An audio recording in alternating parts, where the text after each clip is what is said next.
Hello बच्चों, आज हम पढ़ेंगे कक्षा 5 का गिनतारा। इसमें 2 पार्ट हम करवा चुके हैं, संख्याएं और संख्याओं का जोड़ घटाना। ये पार्ट 3 है हमारा गुणा, इसे अंग्रेजी में बोलते हैं मल्टीप्लिकेशन। तो पहले हम समझते हैं गुणा होता क्या है। ठीक है, तो गुणा समझिए, एक ही संख्या के बार बार जोड़ने को गुणा कहते हैं। ठीक, जोड़ तो आप लोग जानते हो, जैसे मैंने बताया है। देखिए 5 हैं, 5 को हम जोड़ रहे हैं, 1 2 3 4 5 6 7, यानी कि 5 को हमने कितनी बार जोड़ा है? 7 बार जोड़ा है। ठीक है, अगर हम जोड़ देंगे तो कितनी बार जोड़ा? 7 बार जोड़ा। तो इसको किस तरीके से लिख सकते हैं? 5 जोड़ा किसको? 5 को, और जितनी बार जोड़ा है उतने से हम गुणा कर देंगे। देखिए 5 को जोड़ा है, कितनी बार जोड़ा? 7 बार, तो 7 से गुणा कर देते, 5 सत्ते 35 आ जाएगा। देखिए, और इनको जोड़ने पर भी हमारा 35 आ जाएगा। ठीक है, तो गुणा का मतलब क्या हुआ? किसी अगर संख्या हम बार बार जोड़ते हैं या बार बार जोड़ना क्या कहलाता है? गुणा कहलाता है। अब करते क्यों? करते इसलिए हैं क्योंकि इसमें हमें लगता है टाइम ज़्यादा, क्योंकि और भी संख्याएं ज़्यादा बार भी जोड़ी जा सकती हैं, तो इसलिए इस गुणा विधि से हमें आसानी हो जाती है। ठीक, समझ गए इतना? अच्छा, इसकी कुछ और भी चीज़ें गुणा में हैं, जैसे किसी भी संख्या, जैसे 4 गुणा 7 और 7 गुणा 4। ठीक है, यानी क्रम बदलने पर भी गुणा का मान नहीं बदलता। 4 सत्ते 28 आएगा, ये भी 7 चौक 28 आएगा। ठीक है, एक तो ये होगी गुणा क्वालिटी। अच्छा, किसी भी संख्या को, जैसे मान लो कोई भी संख्या लें, जैसे 15 ले लें, अगर 0 से गुणा कर देंगे तो कितना आ जाएगा? उत्तर हमेशा 0 रहेगा। किसी भी संख्या से गुणा कर दें 0 को, 0 से किसी भी संख्या हो, तो उत्तर कितना आएगा? हमारा 0 आएगा। एक तो ये क्वालिटी होगी। अच्छा, एक क्या होता है? कोई भी संख्या हो, जैसे 25, अगर इसको 1 से गुणा करेंगे तो संख्या उतनी की उतनी ही रहेगी। ये कुछ याद रखने वाली बातें हैं गुणा में, हमें इससे गुणा कर सकते हैं, हमें आसानी होगी। ठीक है, अच्छा एक चीज़ और है, जैसे कोई भी संख्या है, जैसे 7 6 है, अगर इसके साथ कोई 0 वाली संख्या लें, जैसे 100 ले लें, तो ये गुणा देखिए कैसे करते हैं। आप लोग कहें इसको 13 गुणा करें, लेकिन हम एक ही बार गुणा कर देंगे। देखिए कैसे, 1 से गुणा कर दें, 1 से गुणा करें 376 आ जाएगा ऐसे ही। ठीक है, कितने जुड़े? 1 2 2 0, 2 0 पीछे लगा, ये हमारी गुणा हो गई। तो ऐसी संख्याएं जिसके पीछे 0 हो तो उनकी गुणा बहुत आसान हो जाती है। ठीक है, अगर यहाँ 1 की जगह 2 होता तो 2 से गुणा कर देते, पीछे 0 आ जाते। 3 होता, 3 से गुणा कर देते, इनकी पीछे जितने 0 उतने 0 आ जाते। ठीक, कितना समझ गए होंगे? ठीक है, अब चलते हैं, अभ्यास करते हैं। देखिए क्या है इसमें।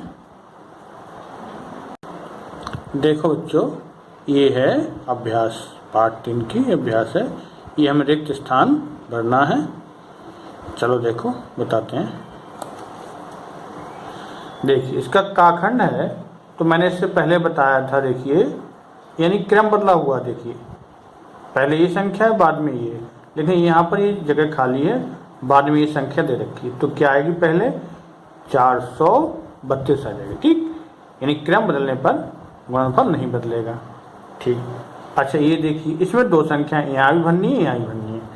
तो इसमें देखिए पहले वाली संख्या दे रखी है ये, और इसमें बाद में क्या आ जाएगी? 307। और देखिए 307 दे रखी है, तो ये आ जाएगी 4 6 5 8 0। जैसे एक सवाल में बताया, मैंने जो क्या बताया था आपको, 7 गुणा 3 या 3 गुणा 7। ठीक है, जैसे पहले वाले सवाल में क्या था, यानी ये नहीं थी यहाँ पर। ठीक है, यानी ये वाली संख्या नहीं थी, ये। ठीक है, ये 3 बार दिए गए। दूसरे वाले में क्या, दोनों संख्या नहीं थी। दूसरे वाला ये कंडीशन है आपकी, ये देखिए यहाँ भी नहीं था, दोनों संख्या एक। जैसे 7 दे दिया गुणा, बराबर 3 दे दिए गुणा, तो यहाँ भर दिया 3, यहाँ भर दिया 7। ठीक, इस तरीके से ये है। अच्छा, अगला है देखिए 100 गुणा कर देंगे। तो 100 गुणा करने में मैंने क्या बताया था? संख्या नहीं बदलती, जैसी है वैसी ही रहेगी। ठीक है, चाहे एक से बाद में गुणा करें चाहे एक से पहले करें। इसमें देखिए एक पहले लिखा है, वही बात है, उतनी ही रहेगी। ठीक है, समझ रहे होंगे आप लोग। अच्छा, ये 0 से गुणा कर रहे हैं। देखिए जो 0 से गुणा करने में मैंने क्या बताया था, कोई भी संख्या चाहे कितनी भी बड़ी हो, अगर 0 से उसकी गुणा हो रही तो क्या हो जाता है, उत्तर उसका 0 हो जाता है। ठीक है, इसमें 0 बाद में था, इसमें 0 पहले दे रखा है, फिर भी ये 0 रहेगी। ठीक है बच्चों, समझ गए आप, बहुत आसान है। चलिए सवाल नंबर 2 करते हैं। देखो बच्चों, ये सवाल नंबर 2 है, इसमें 6 सवाल दे रखे हैं, तो मैं कोई सा एक बता दे रहा हूँ आपको।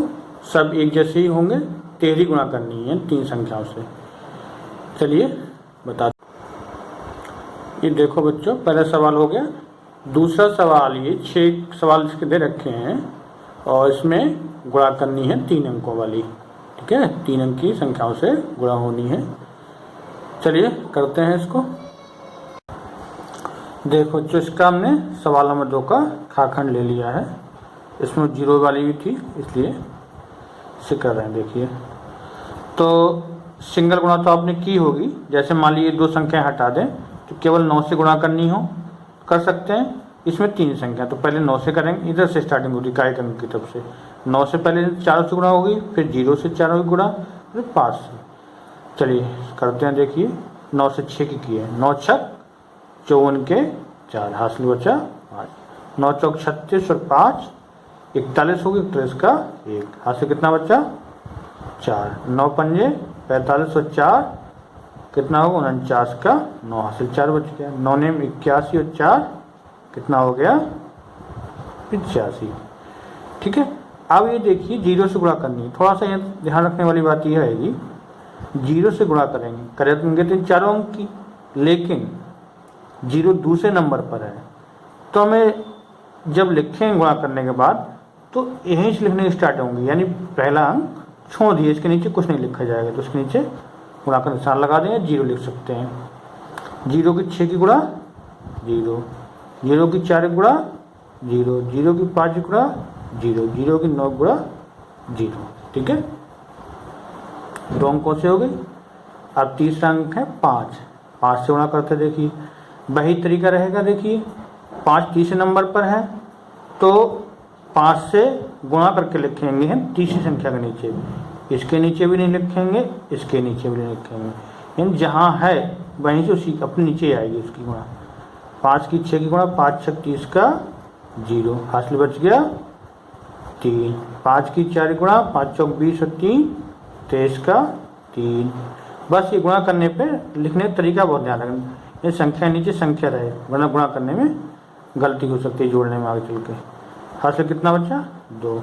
5 की 5 बच्चे 25 और 2 27 का 7, हासिल बचा 2। 5 में 45, 2 47। जोड़ देंगे इसको। देखिए 4 के नीचे कुछ नहीं, 4 आ गया, 0 और 1 आ गया, 0 0 9 का 9 आ गया। 3 में 0 जोड़ा 3 ही रहे, और 5 कितना हो गया 8। 7 में 0 जोड़ा 7 रहे, 7 में 8 जोड़िए, 8 7 15 का 5, हासिल 1 बच गया। 7 में 1 जोड़ दिया 8 और 4 ऐसे है, कुछ भी नहीं है। ठीक है, समझ में आई गुणा। इसी प्रकार से बाकी जो सवाल बचे आप लोग कर सकते हैं। अब देखिए सवाल नंबर 3 देखते हैं। देखिए इससे हमें ये भी पता लग जाएगा कहाँ हमें गुणा का प्रयोग करना है। ठीक है, ये भारतीय प्रश्न है, इससे भी पता लगेगा कहाँ हम गुणा करेंगे, कहाँ भाग करते हैं, किस तरीके, इसी तरीके से पता लगता है इसमें। तो देखिए एक है, एक स्कूटर का मूल्य दे रखा है 62,519 रुपये। ऐसे 145 स्कूटर खरीदने के लिए कितने रुपए देने होंगे। तो बस थोड़ा सा ध्यान रखना ये होता है, अगर एक चीज़ की कीमत दे रखी हो और ज़्यादा की पूछे तो वहाँ पर क्या होती है, गुणा होती है। ठीक है, एक चीज़ की कीमत दे रखी हो, ज़्यादा की पूछे तब क्या होगी, गुणा होगी, वहाँ हमें गुणा का प्रयोग करना होगा। चलिए करते हैं सवाल नंबर 3। देखो बच्चों, सवाल नंबर 3, एक स्कूटर का मूल्य कितना दे रखा है, 62,519 रुपये। ठीक है, तो हमें निकालना है 145 स्कूटर का मूल्य। तो 145 स्कूटर का मूल्य निकालने के लिए क्या करेंगे, एक स्कूटर दे रखा है, 145 से हम गुणा कर देंगे। ठीक है, तो इस तरीके से गुणा संभव नहीं है, तो क्या करते, एक स्कूटर का मूल्य उसकी गुणा कर देंगे, निकल आएगा। देखिए, तो इस तरीके से लिख लें इसको, गुणा 145। चलिए गुणा करते हैं। 5 में 45 का 5, 5 एकम 5, हासिल का 4 था, कितना हो गया 9, 5 पंजे 25, हासिल बचा 2, 5 दूनी 10, 2 12 के 2, 5 30 और 1 31। 4 से करते हैं, 4 में 36 का 6, 4 एकम 4 3 7, 4 पंजे 20 का 0, 4 दूनी 8 10 का 0, 4 छंग 24 और 1 25। 1 से करते हैं ऐसी संख्या 9 1 5 2 6। क्या करेंगे, जोड़ देंगे, फिर 5 आ गया, 9 6 15 के 5 हो गया, हासिल बचा 1, 7 5 12, 9 21 और 1 22 का 2, 2 1 3 और 1 सॉरी 2 है हासिल का, यहाँ से 2 और 1 3 और 2 5, 5 और 1 6, 5 3 8 और 2 10 का 0, 6 2 8 और 1 9, इतना हो गया। ठीक है, ठीक है, तो यहाँ लिख दिया जाएगा 90,65,255 रुपये। 150 स्कूटर का मूल्य निकल आया। इसी प्रकार से और सवाल हैं, बताते हैं। ये देखिए, सवाल नंबर 4 सेम इसी जैसा ही है, सवाल नंबर 3 जैसा। एक पेटी में 144 सेब आते हैं, तो फल मंडी में ऐसी इतनी पेटियां रखी, मंडी में कुल कितने सेब, 144 इससे गुणा हो जाएगी, तो सारे सेब निकल आएंगे। ठीक है, अच्छा, सवाल नंबर 5 है, एक घर से लगभग 1200 ग्राम कचरा रोज निकलता है, ऐसे 7 घरों से और 365 दिनों में लगभग कितना कचरा निकलेगा। तो इसमें क्या करना पड़ेगा, पहले एक घर का एक दिन का कचरा है, हमें चाहिए 7 घरों का, तो 7 से पहले 1200 ही गुणा कर देंगे, तो 7 घरों का कचरा एक दिन का आ जाएगा। ठीक है, फिर 365 से गुणा कर देंगे, तो 365 दिनों का कचरा 7 घरों का हमारा निकल आएगा। ठीक है, बहुत आसान है, गुणा केवल करनी है। अच्छा, सवाल नंबर 6 है, एक ट्रक से अधिकतम इतने किलोग्राम माल ढोया जा सकता है, ऐसे 762 ट्रकों से। तो इसमें भी क्या करना, एक ट्रक का दे रखा है, 762 का पूछ रहा है, 762 से इसकी गुणा हो जाएगी, निकल आएगा। ठीक है, अच्छा, सवाल नंबर 7 है, एक अर्धवर्ष में कितने घंटे होते हैं। चलिए थोड़ा बताते हैं, थोड़ा सा अलग तरीके का है। देखो बच्चों, एक अर्धवर्ष में घंटे पूछ रहा है, तो हमें क्या निकालना होगा, एक अर्धवर्ष में पहले दिन निकालना है। देखिए, वैसे कितने दिन होते हैं, 365, लेकिन एक अर्धवर्ष में कितने हो जाते हैं, 366। कैसे, जब अर्धवर्ष मतलब क्या होता है, हिंदी में अर्धवर्ष बोलते हैं, अंग्रेजी में बोलते हैं लीप ईयर। लीप ईयर 4 साल बाद होता है, तो लीप ईयर में क्या होता है, फरवरी 28 दिन की बजाय कितने की होती है, 29 दिन की, यानी एक साल में एक दिन बढ़ जाता है, यानी 365 दिन होते हैं, लेकिन अर्धवर्ष में क्या हो जाते हैं दिन, 366 हो जाते हैं। तो एक अर्धवर्ष में दिन होगा 366, तो हमें निकालना है घंटे। तो एक दिन में घंटे कितने होते हैं, 24। ठीक है, एक दिन में घंटे हो गए 24, निकालने में 366 दिन में घंटे, तो 300 लिखेंगे, 366 दिन में घंटे बराबर कितना हो जाएगा, 366 गुणा 24।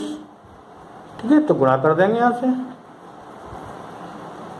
24 से, 4 छंग 24 का 6, 4 छंग 24 और 2 26, सॉरी यहाँ 4 छंग 24 का 4, 4 3 12, 2 14, 2 से गुणा कर दें, 2 छंग 12 का 2, 2 छंग 12 और 1 13 के 3, 2 3 6 और 1 7 हो जाएगा, जोड़ देंगे, 4 आ गया, 6 2 8 हो गया, 4 3 7 हो गया, 7 और 1 8 हो, कितने घंटे आ गए? 8,784 घंटे, यानी एक अर्धवर्ष में इतने घंटे होंगे। इसी के साथ ये अभ्यास समाप्त होती है। चलिए मिलते हैं अगले अभ्यास में आपसे।